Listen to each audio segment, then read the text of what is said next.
Il y a de l'eau dans le gaz entre, Bardella et Le Pen. Le graphique l'avait prédit, et forcément, bah, ça arrive, hein, les prophéties du graphique se réalisent, hein. C'est le principe des prophéties, quand le dieu est, réel et vérifié. On va recevoir encore une fois, enfin recevoir, c'est même sa chaîne aussi à lui, donc c'est même pas recevoir, mais voilà. On est, aujourd'hui avec Chris. Chris, comment ça va? Bah, ça va. Tu as un petit côté, nostalgique quand tu me Ouais, recevais ouais, sur ouais, ta ouais, chaîne, c'est bien. c'est ça. Mais, non, mais ça va. Alors, que les gens comprennent, même nous, on est impressionnés par les prophéties du graphique, hein. Nous ne sommes que ces prêtres, ces cardinaux, voilà, mais même nous, on est chaque jour impressionnés de ce qui se passe. Et là, effectivement, tout va plus vite que prévu. Alors, depuis qu'on avait fait le graphique, on a, premier truc, on avait dit, tu te rappelles, euh, la diabolisation, on a eu la meute, etc. sur Mélenchon.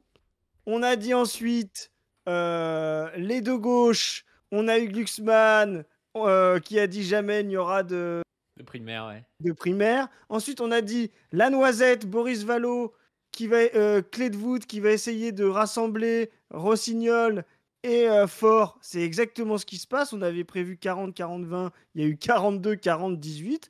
Et là, on avait dit, alors ça va plus vite que ce qu'on pensait, hein, voilà. On avait dit que Bardella et Le Pen finiraient par se fighter parce qu'il va y avoir un problème de légitimité pour aller à la présidentielle, vu les affaires de Marine Le Pen, vu la dynamique Bardella.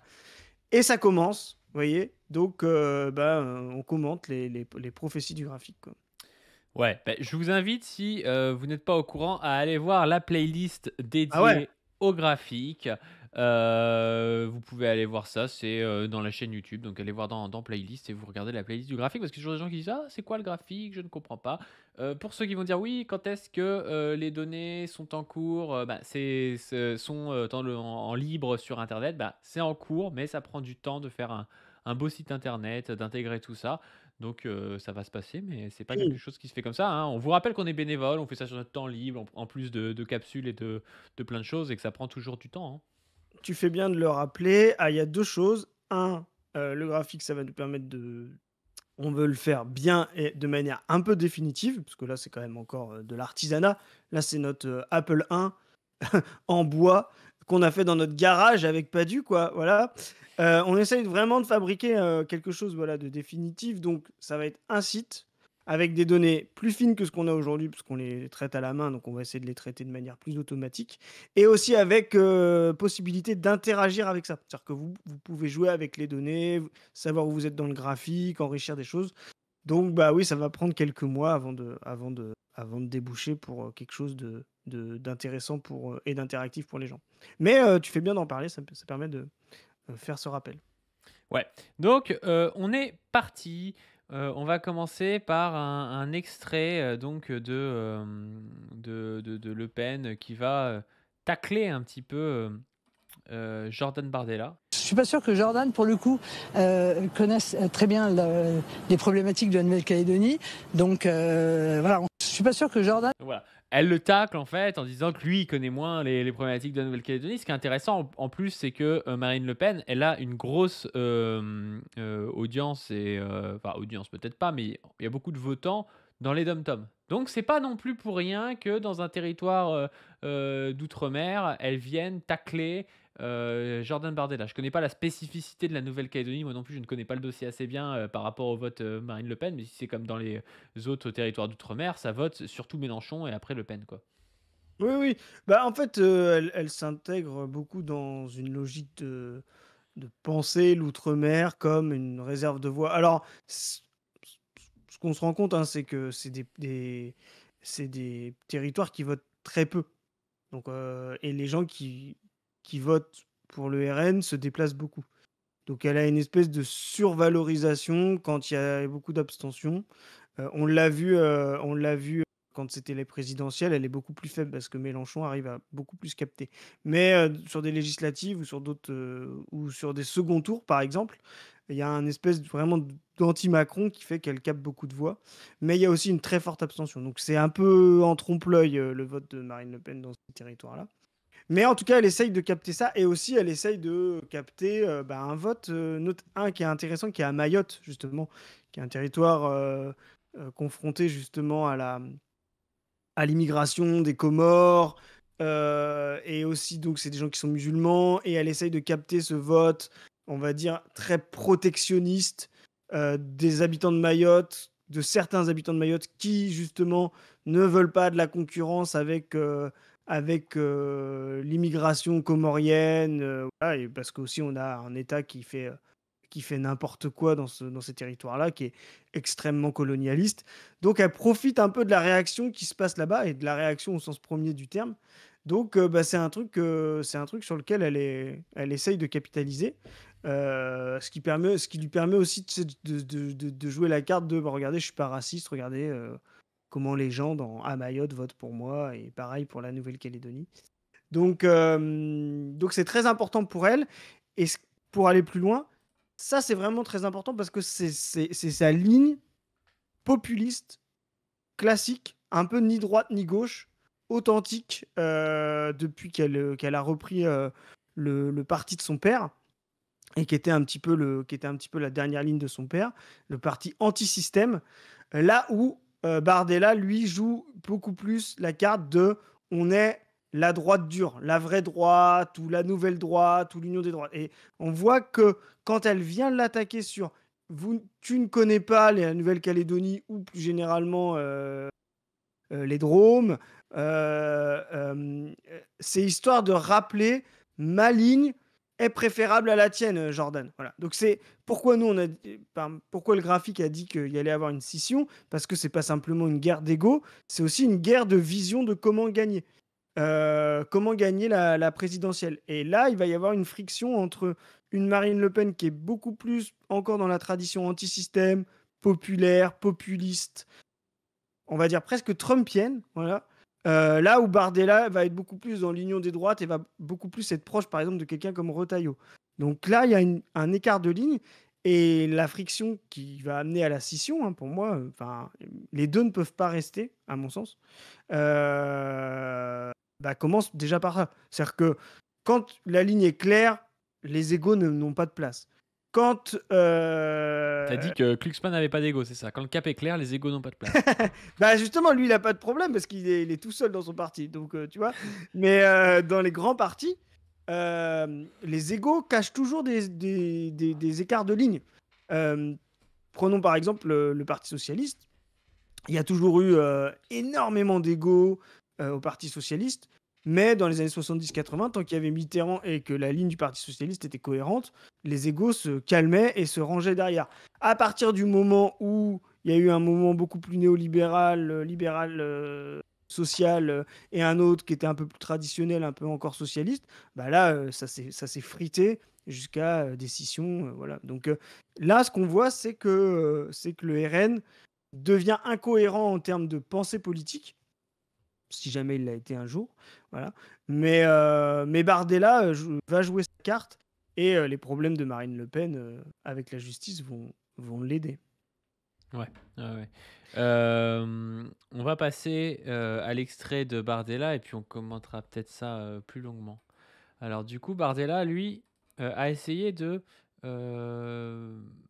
mettre un petit peu d'eau dans le vin. Attends, je crois que c'est celle-là, ouais. Hop. Je ne rentrerai pas dans le concours de la petite phrase qui consiste à commenter, surcommenter, surinterpréter ce qui est dit de part et d'autre. Elle ne dit pas que je ne connais pas le dossier et je ne m'amuserai pas, si vous voulez, à répondre à ce genre de questions parce que je pense que vous sortez cette phrase de son contexte. Que quand J'adore ce genre d'extrait de politicien. Là, on voit très bien ce qu'il veut faire. S'il voulait vraiment ne pas en parler, il n'en parlerait pas. Le mec va à une conférence de presse dire « Je ne commenterai pas ces déclarations de Marine Le Pen qui m'attaque. » Tu vois, genre le truc de baiser, tu vois. C'est évident que du coup, il commente et que tout le monde voit les déclarations, tu vois. Ça me fume. Mais c'est exactement ça. Et surtout que là, c'est là où tu vois qu'il y a une guerre de lutte. C'est, comme tu te dis, soit il n'y a pas de problème et t'en parles pas du tout. Mais là, il se dit « Je dois quand même, sans montrer que je l'attaque, parce que c'est encore trop tôt pour la guerre, sans montrer que je l'attaque, je dois quand même dire soit à ma base dans le parti, à mes soutiens dans le parti, soit à ma base populaire, quoi, ce qui fait ma popularité, que je connais quand même le dossier. Donc, tu vois, Ouais. là, Oui, la, oui, la- oui. la guerre, elle est là. La guerre, elle est là. Et elle est claire. Elle est sur la légitimité présidentielle. Ce qu'a fait Marine Le Pen, c'est qu'elle lui enlève, et d'ailleurs, je ne sais pas si c'était l'extrait, mais elle dit qu'elle est toujours candidate dans la même interview dans lequel elle le tacle là. Elle dit qu'elle est toujours candidate à la présidentielle 2027. Ouais. C'est ça la phrase la plus importante du message, au-delà de ce qu'elle dit à Bardella. Elle dit non seulement je suis toujours candidate, donc les histoires de condamnation, etc., pour moi, ça ne me concerne pas. Elle va trouver une porte de sortie. Moi, je pense qu'effectivement, elle se présentera en 2027.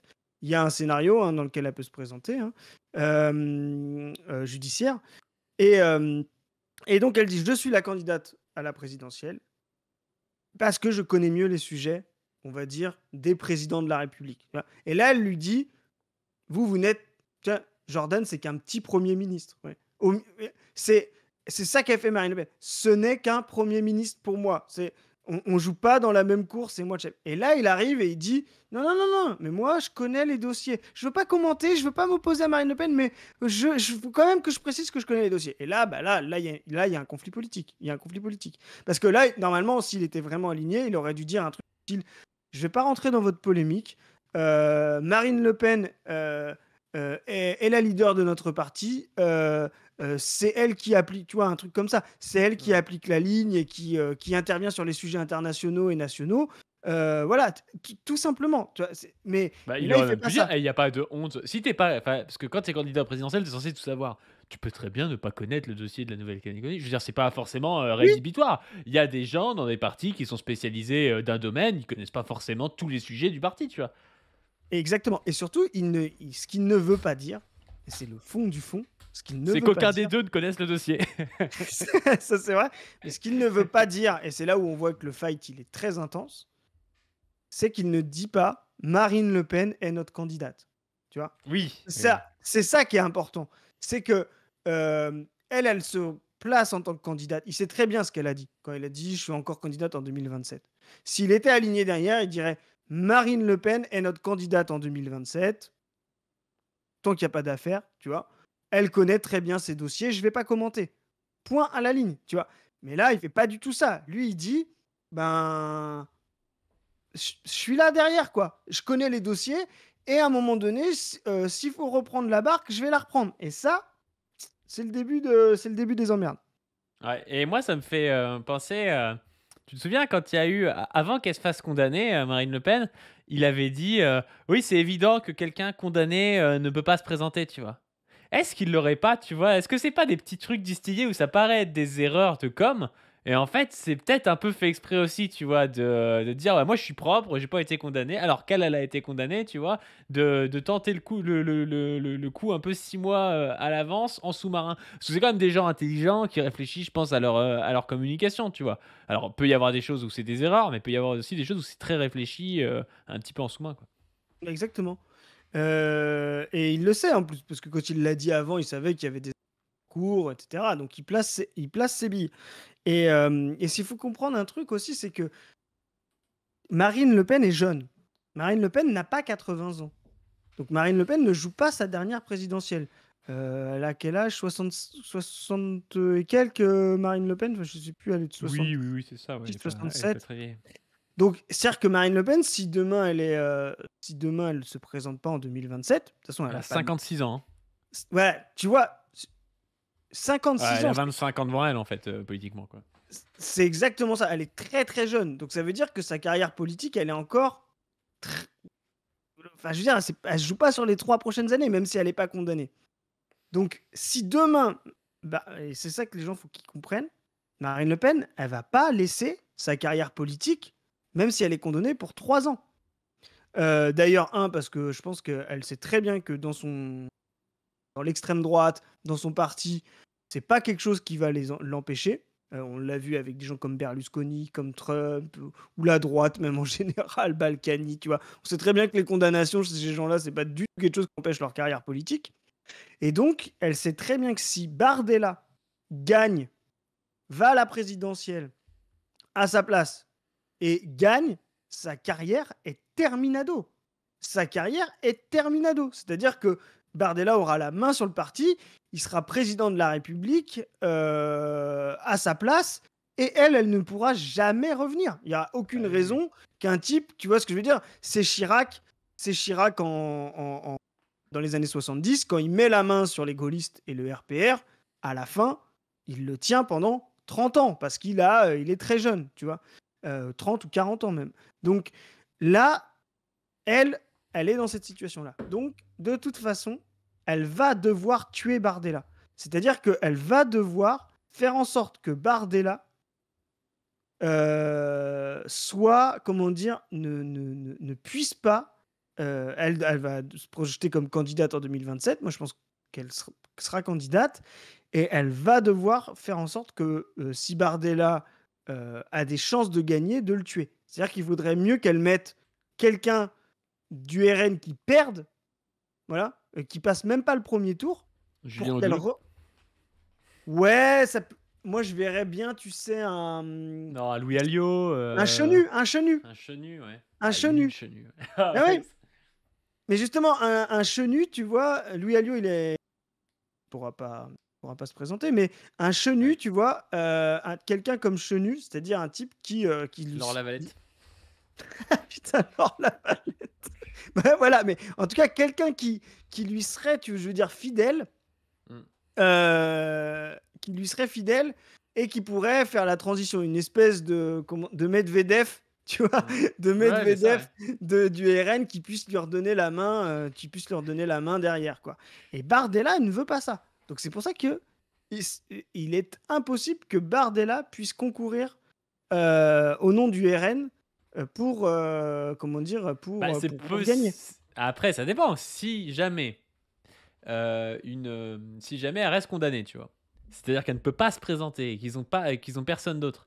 Il y aura peut-être quelqu'un, genre, je sais pas, un Chenu par exemple, que Marine Le Pen voudrait imposer, mais il peut aussi ne pas arriver à s'imposer. C'est aussi possible que la bataille soit gagnée en interne par Bardella, même si j'y crois assez peu parce que le parti est cadenassé par les Le Pen C'est et ça. la branche principale, tu vois. Mais C'est ça. en fait, ce qui va être intéressant, c'est de voir ce que va faire Bardella si jamais Marine Le Pen n'est pas condamnée. Tu vois, si jamais Marine Le Pen peut se présenter au final, le problème pour eux, et là où ils sont un peu cons, c'est qu'ils commencent à se friter un an avant, tu vois. Alors je sais pas ce qui va se passer, si ça se trouve ils vont s'arrêter, tu vois. Mais s'ils continuent à se friter et tout, c'est une très très mauvaise idée parce que si jamais Le Pen peut se présenter, lui, bah, il va devoir forcément trahir. Et si elle peut pas se présenter, bah, lui, il va se retrouver dans une situation où, en étant un peu en fight avec Le Pen, il risque de perdre l'électorat populaire, de perdre par exemple l'électorat des Drômes, tu vois. C'est tout à fait possible, hein. Exactement. Donc, en fait, il va être dans une situation où il peut pas gagner, enfin, il ne faut pas qu'il gagne. Voilà. Donc, ça veut dire que peut-être il se présentera, mais en tout cas, il aura un appareil derrière lui qui l'empêchera de gagner, qui lui tirera dans les pattes. C'est-à-dire que ce sera peut-être Ségolène Royal du RN, tu vois. Ségolène Royal, en 2007, elle gagne la primaire, mais elle a tout le monde, tous les Strauss-Kahn, les Fabius, qui font en sorte de l'attaquer parce qu'ils ne veulent absolument pas qu'elle puisse être la présidente à leur place, quoi. Donc, il va se retrouver dans cette situation. Donc, et en plus, comme on disait tout à l'heure, au-delà même de ce combat, c'est très important, hein, le combat des carrières, etc., à ce niveau-là, mais en plus, ils n'ont pas la même ligne. Bardella est beaucoup plus il se voit beaucoup plus comme la vraie droite, tu vois. Et moi, je crois que le destin de Bardella, s'il est malin, c'est de faire exploser, c'est de faire Chirac, c'est ce que je te disais tout à l'heure, c'est de comprendre que, euh, euh, moi je te dis, c'est Chirac 74, quoi, pour ceux qui sont... J'explique la stratégie. Donc, à Fais gaffe, hein, parce que Julien Rochety regarde nos capsules. Donc Julien Rochety va regarder la capsule et va le répéter à Bardella, tu vois. Donc tu vas faire gagner Bardella, là. Bah, j'espère qu'ils ont des gens qui savent ça, parce que sinon, enfin, j'allais dire c'est très inquiétant pour eux, mais c'est rassurant pour nous. Mais en tout cas, ce qui se passe Chirac, donc c'est très intéressant, ça, Chirac, comment dire, aidé par Marie-France Garot, Pierre Juillet, Charles Pasqua, c'est vraiment c'est vraiment les têtes pensantes de la stratégie. Chirac vient pour récupérer le mouvement gaulliste contre Jacques Chaban-Delmas. C'est un très gros mouvement après à la mort de Pompidou. Voilà, mais un peu, tu vois, sclérosé, un peu partagé. À côté de ça, il y a Giscard d'Estaing qui crée son parti au centre. Voilà. Et la stratégie de Chirac de la trahison, c'est il est venu pour récupérer les gaullistes, voilà, soi-disant pour être. Et en 74, il choisit Giscard. Voilà. Il choisit Giscard, et écoute bien, hein, contre le candidat gaulliste qui était Jacques Chaban-Delmas. Donc Jacques Chaban-Delmas, je ne sais pas si tu vois qui c'est, hein, mais Si, très, il très avait grand fait une vidéo résistant. Ouais. sur lui, à l'époque où il faisait des formats, tu sais, Parler comme ça, ouais. La nouvelle parler des société. figures historiques. Et donc Jacques Chaban-Delmas, qui était le candidat gaulliste, et Chirac, avec une partie de l'appareil gaulliste, donc qui s'appelait l'UDR à l'époque. D'ailleurs, Ciotti a repris les initiales pour faire son truc. Euh, euh, a capté cette partie-là, a amené une partie donc de l'UDR, donc c'est comme si le RN, à choisir le candidat Giscard, qui était plutôt central, voilà, et il est devenu Premier ministre de Giscard. Giscard a gagné, il est devenu Premier ministre de Giscard. Donc la stratégie de Bardella, ce sera, à mon sens, de sa partie, je ne sais pas combien ils pèsent dans l'appareil, parce que c'est très compliqué, il n'y a, pas de vote, etc. Enfin, voilà. Mais sa partie, c'est-à-dire d'aller ramener une partie du RN pour Retailleau, par exemple, et d'être peut-être le Premier ministre de Retailleau. Tu vois. Pour moi, il y a cette même logique-là, parce que de toute façon, il va se retrouver avec des intérêts qui convergent avec ceux de Retailleau, c'est-à-dire de tuer le RN de Marine Le Pen pour pouvoir avoir une carrière politique. Là, Bardella, il commence à comprendre que tant qu'il y aura Marine Le Pen, sa carrière politique n'existe pas. Mais est-ce que il n'est pas dans une position un peu différente dans le sens où toute la carrière de Bardella s'appuie sur le RN et tout le RN s'appuie sur le fait de critiquer l'UMP, l'UMPS. Donc c'est quand même plus compliqué pour lui de rejoindre Retailleau que s'il rejoignait, je sais pas, quelqu'un qui n'est pas un héritier des Républicains, tu vois. C'est quand même une grosse trahison et c'est possible qu'en trahissant comme ça, bah, il n'ait pas de carrière par la suite parce que. Enfin, ça dépend. Si ça passe et qu'il finit Premier ministre, d'accord, mais c'est aussi possible que ça passe pas, ou c'est possible que ça passe et qu'il ait même pas le poste de Premier ministre et qu'il passe juste pour. Tu vois, tout comme Bruno Le Maire est devenu un macroniste dans la tête des gens, parce qu'il est parti des Républicains vers Macron, bah que lui, il devienne un républicain comme un autre, tu vois. C'est toujours le risque. En 74, on l'a déjà rappelé pourquoi, c'est l'élection présidentielle la plus serrée de tous les temps. Au deuxième tour, il y a 100 000 voix, 129 000 voix d'écart entre Mitterrand et Giscard. Si Mitterrand gagne, en 74, Chirac n'existe pas dans la vie politique française. Tu vois, quand tu veux une carrière au niveau de présidentiable, tu dois toujours tenter des coups. Il y a que les noisettes qui tentent les coups faciles. Eux, ils disparaissent, tu vois. Si tu prends pas de risque, effectivement, bah, tu vas rester sénateur, député, machin, etc. Mais tu n'arriveras jamais à un niveau présidentiel dans un conflit comme la Ve République. Donc, effectivement, Chirac, à 150 000 voix près, en 74, on peut faire une uchronie. Genre, je vous le dis, en 74, si on fait une uchronie, on fait une bande dessinée, ouais, on a le projet graphique, le projet jeu de cartes, maintenant on fait le projet bande dessinée chronique. Mais si Mitterrand gagne en 74 la présidentielle, mais clairement, Jacques Chirac, personne ne sait qui c'est dans les années 2, alors que c'est quand même un des personnages les plus importants. Donc là, si lui, il a vraiment, je pense qu'il a vraiment une ambition présidentielle, il va devoir se faire un chemin. Là, il n'a pas de chemin. C'est-à-dire, là, il n'a pas de chemin en étant derrière la roue de Marine Le Pen. Et ces petits extraits là que tu as dit tout à l'heure, où il se sent obligé de répondre sur ses qualités, sur sa connaissance des dossiers, sur sa présidentiabilité, ça, c'est typiquement quelqu'un qui essaye de se frayer un chemin.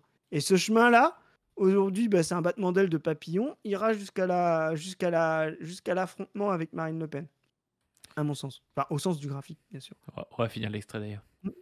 tenu du fait qu'elle se trouve en Nouvelle-Calédonie et que c'est un secret pour personne, elle est investie sur ce sujet et impliquée sur cette question depuis très longtemps. Elle est aujourd'hui la mieux placée pour représenter notre mouvement dans ces consultations. Mais je vous rassure, je connais très bien les dossiers ultramarins et notamment le dossier de la Calédonie française. Ouais, donc il boucle là-dessus. Et puis tu m'as envoyé un article de Gala que j'ai pas vu. Alors je savais pas que tu lisais Gala. T'as tout lu, même Gala 2 fois. Gala, c'est pas ce qui demande le plus d'énergie.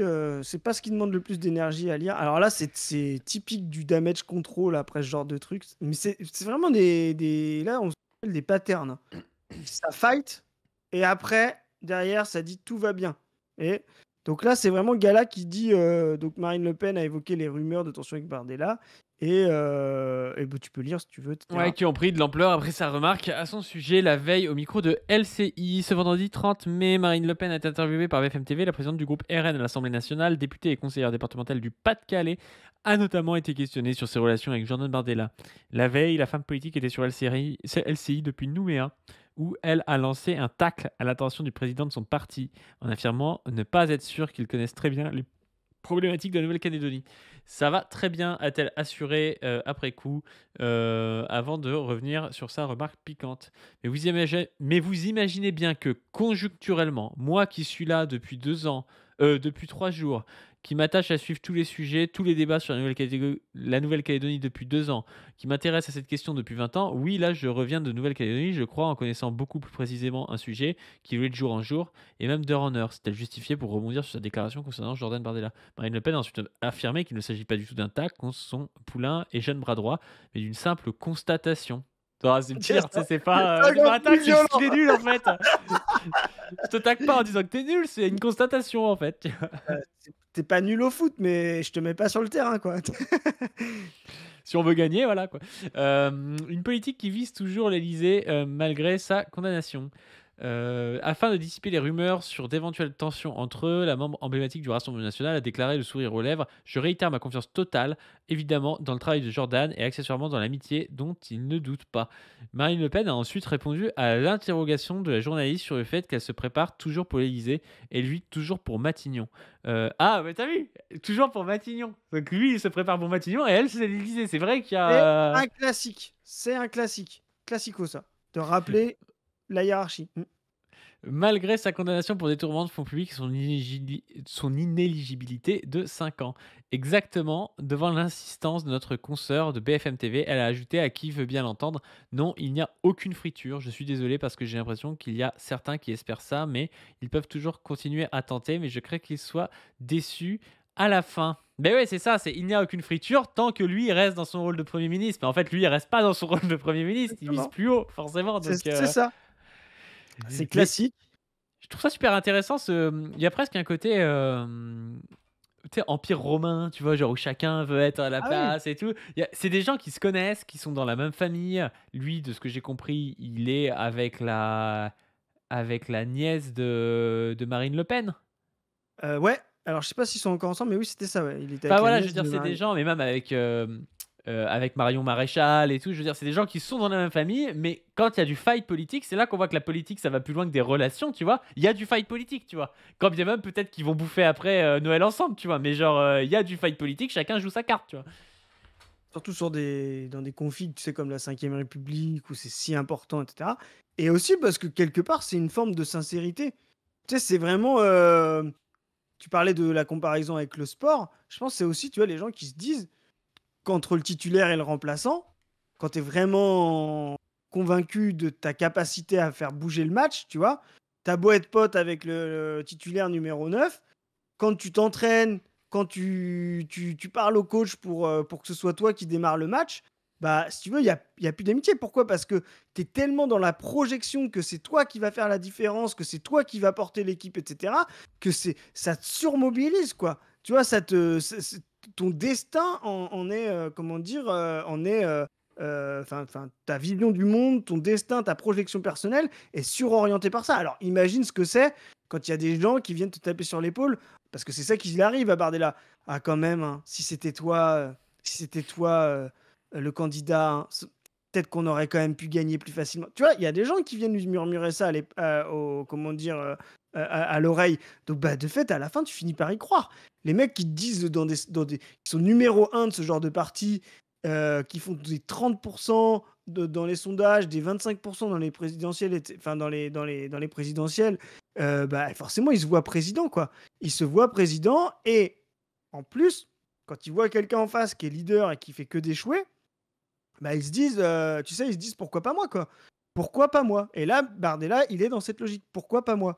Et là, il comprend il comprend qu'il va falloir qu'il change de club. Je te dis, c'est vraiment on peut faire la comparaison longtemps. Il y a un titulaire qui a la confiance de l'entraîneur, du président, qui s'appelle Marine Le Pen, voilà, qui est indéboulonnable parce que, je sais pas, il a 30 ans, il a gagné tant de trophées, il a marqué plein de là, il est moins bon, mais de toute façon, tant qu'il aura pas, déposé le maillot, tu joueras pas à sa place, quoi, tu vois? Donc bah, tu prends tes décisions quand tu es dans ces configs-là, tu vois? Personne va mettre tu vois, c'est le Portugal, c'est un peu le Portugal en foot. Personne va mettre ses R7 à la retraite, c'est lui qui décide, tu vois? Et quand tu es l'entraîneur du Portugal, tu es là, tu dis: «Bon, bah, il a 40 ans, il est casse-couille, les machins, mais mais les autres, vous allez pas jouer parce qu'il est là, quoi». Tu vois? Et Puis en ben là, plus de ça, si tu fais ça, il y a tous les fans, ils te défoncent, tu il te vois? Genre, défonce, tu vois? C'est hyper compliqué, quoi. On a souvent parlé de ça en foot, mais tu vois, ch tuer une génération, c'est-à-dire, c'est ça comme arrive Mélenchon, hein. C'est comme exactement, Mélenchon. Là, tu dis: «Ouais, on met pas Mélenchon à la présidentielle, on envoie Bompard et tout». Moi, j'aime beaucoup Bompard, tu vois? C'est pas un souci. Mais il y a des gens, parce que je les connais les insoumis qu'on a en commentaire. Il y a des gens, ils vont pas être contents si c'est pas Jean-Luc qui est à la présidentielle et c'est je le ça. comprends aussi, tu vois? Parce qu'en fait, c'est une part de leur vie, parce qu'ils ont vécu, 15-20 ans de militantisme à soutenir Mélenchon, tu vois? Et c'est pas facile de passer à autre chose non plus, tu vois? Exactement et surtout en plus, hem, les autres peuvent avoir de la patience. Parce que quand ils ont 35-40 ans et que Mélenchon, il a 80 ans, bon, bah, tu vois, le temps fait son œuvre, tu vois? Tu Ça sert à rien de se battre avec des gens qui ont 2 générations d'écart avec toi. C'est d'ailleurs aussi ce qui a fait la force du PS, c'est-à-dire d'avoir mis en leader Mitterrand, qui était déjà quelqu'un de très âgé et qui pouvait couver des jeunes quadras, quinquas, tu vois? Mmh. Qui savaient que faire élire ce gars-là, c'était le meilleur moyen pour construire leur carrière, tu vois? Mmh. Mais là, Bardella, il se retrouve avec quelqu'un qui va le bloquer pendant 20 ans. C'est-à-dire que le gars, il est déjà dans une logique de spécialisation, et il va être bloqué 20 ans par une Marine Le Pen. C'est comme si Chirac, quel âge il a en C'est comme quand le 74? prince Charles devient roi, tu vois? C'est exactement Ça, pareil. Tu te dis: «Bon, toi, exactement, tu te dis: "Je serai jamais roi", tu vois? c'est ça. Et Chirac, tu vois, il a à peine 50 ans, je crois, moins que ça, en 74. Bon, bah, s'il s'était rangé derrière Chaban, c'est-à-dire que s'il n'y était pas allé, lui, et cetera, en 74, s'était rangé derrière Chaban, bon, Chaban aurait peut-être pu être élu d'ailleurs, et sa carrière, pareil, elle n'aurait pas existé. Parce que Chaban avait une autre vision, était encore assez jeune et aurait pu prendre le lead, et cetera. Donc il fallait qu'il tue cette hégémonie-là, et il fallait qu'il tue justement en sortant, quoi. Et Bardella, il est coincé dans cette config-là. Et Marine Le Pen, à l'inverse. Marine Le Pen ne peut pas, enfin, elle est, je pense, trop intelligente pour savoir que si Bardella prend le lead sur le RN et euh, gagne une présidentielle avec. De toute façon, même, je vais te dire un truc, même s'il y va Même et s'il gagne qu'il pas, ouais. échoue, ouais, et qu'il échoue, il aura quand même le lead. Ce sera impossible pour elle de revenir derrière, tu vois. Donc c'est compliqué. Ça va être, moi, ce qui va être très, très, on va voir, hein, mais si elle peut pas se présenter en 2027, moi, je pense qu'elle pourra, donc ce sera vite réglé. C'est-à-dire qu'elle pourra, donc lui, il va se barrer. Mais si elle peut pas se présenter, je me demande comment ils vont faire ça. Est-ce qu'ils vont faire une primaire ou en tout cas, il va se Mais passer une quelque chose. primaire, c'est forcément Bardella qui va gagner une primaire.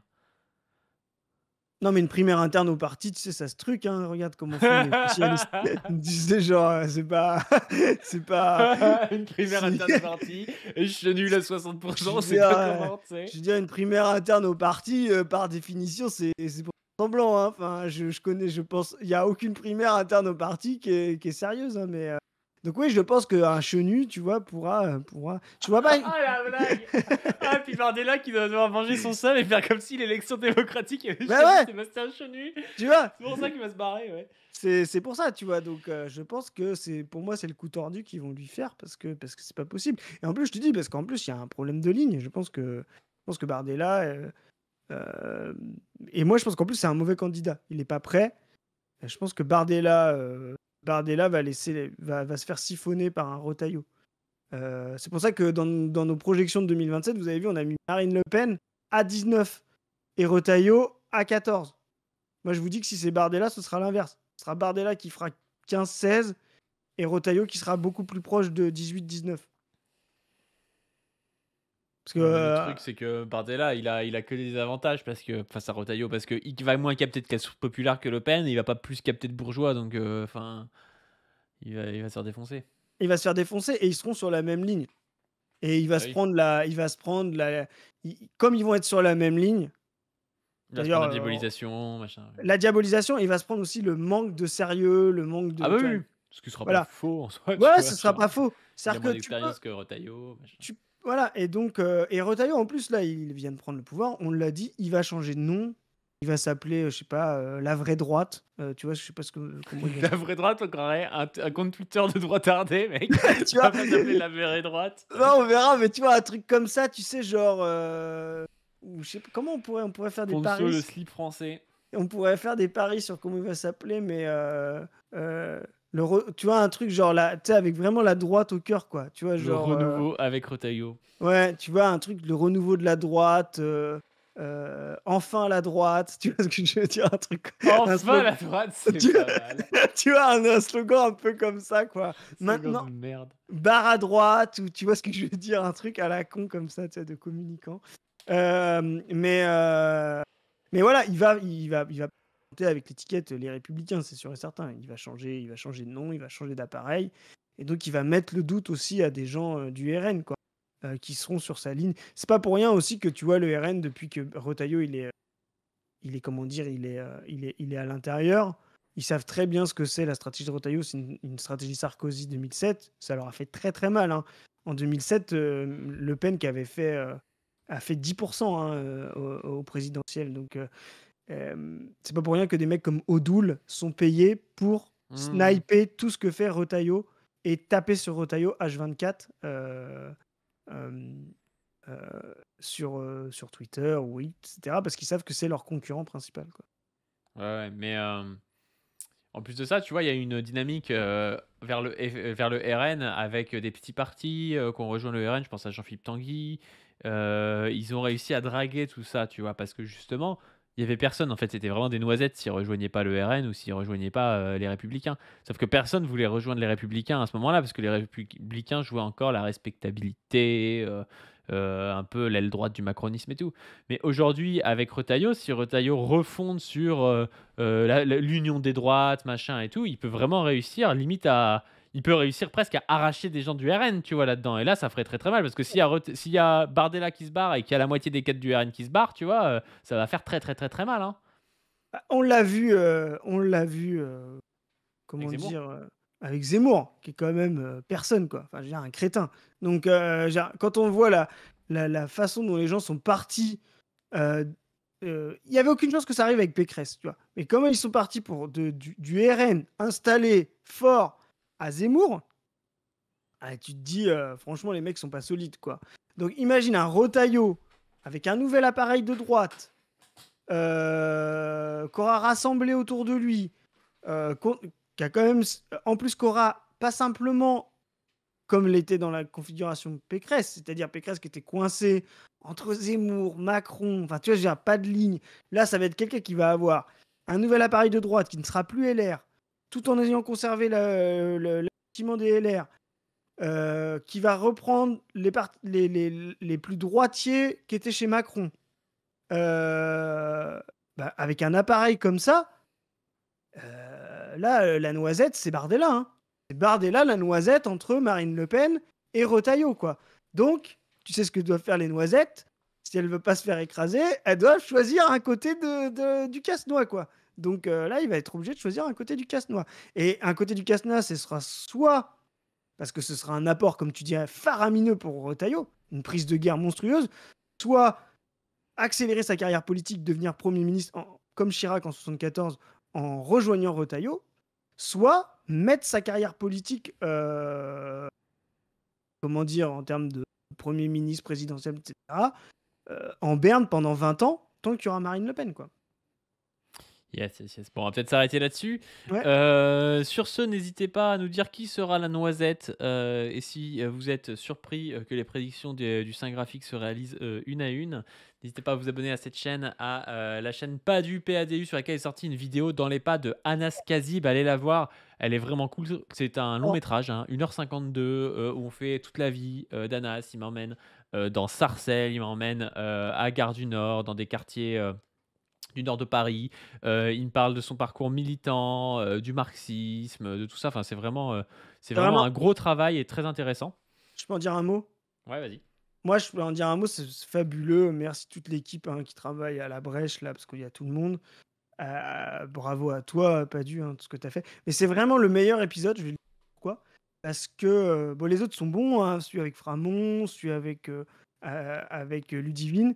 Mais celui avec Framon, avec quelque chose de voilà, beaucoup plus, on va dire, commentaire politique, un peu actu. Celui avec Banti, très documentaire sur la commune, etc. Là, on est vraiment, et tu l'as dit, les 1h50, dans les pas dans un lieu, avec du temps long, etc.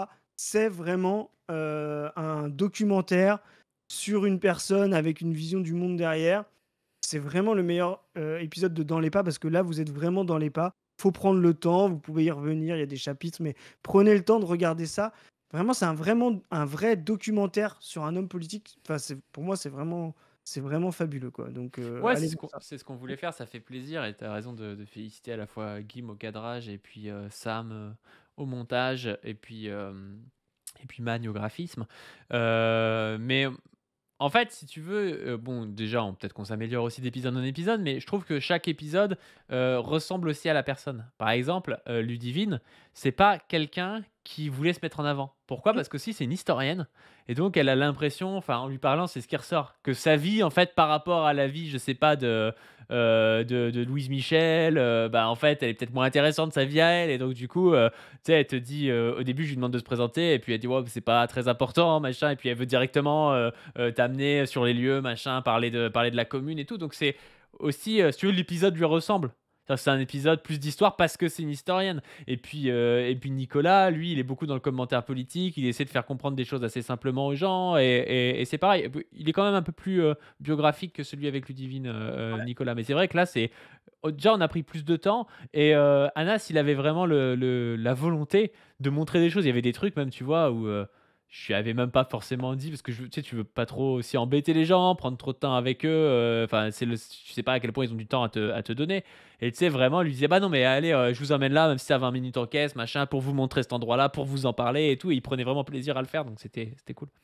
Ah non, mais c'est pour ça, je pense que et puis, comme tu dis, on s'améliore, et puis on reste des amateurs, hein, quelque part. Mais je trouve que voilà, les trois ont leur, comment dire, leur intérêt. Mais celui-ci, vraiment, il porte vraiment le concept dans les pas d'eux. Là, vous êtes Oui, vraiment c'est sûr. sur du temps long, à suivre quelqu'un dans des endroits, à être moitié dans sa tête. Donc, allez voir ça, c'est vraiment un doc. Moi, je pense que c'est un doc qui va faire date. Et comme nous sommes les jouets du graphique, nos prévisions ont mis Anas Kazib 2027 à presque 5%. Bah, en fait, on se rend compte que le graphique se joue de nous. On a fabriqué aussi un des premiers éléments de propagande pour que Anas Kazib fasse 5%. C'est ce documentaire de Dans les pas d'Anas Kazib, parce que vous allez voir, après, vous allez avoir envie de voter pour Anas. Yes, yes, yes. Bon, sur ce, n'hésitez pas à donner sur le Tipeee pour qu'on puisse financer ce genre de choses. N'hésitez pas aussi à vous abonner à toutes nos chaînes, à aller voir la dernière chronique de l'exploitation sortie sur Position Revue sur le site, Position avec un S. Aujourd'hui. Aujourd'hui, ouais. Donc, il y a 2 ou 3 jours, quand la vidéo sortira, ou la Mmh. veille, je sais pas, à aller sur nos Twitter, TikTok, Insta, tout ça. Et on vous dit à plus. Salut.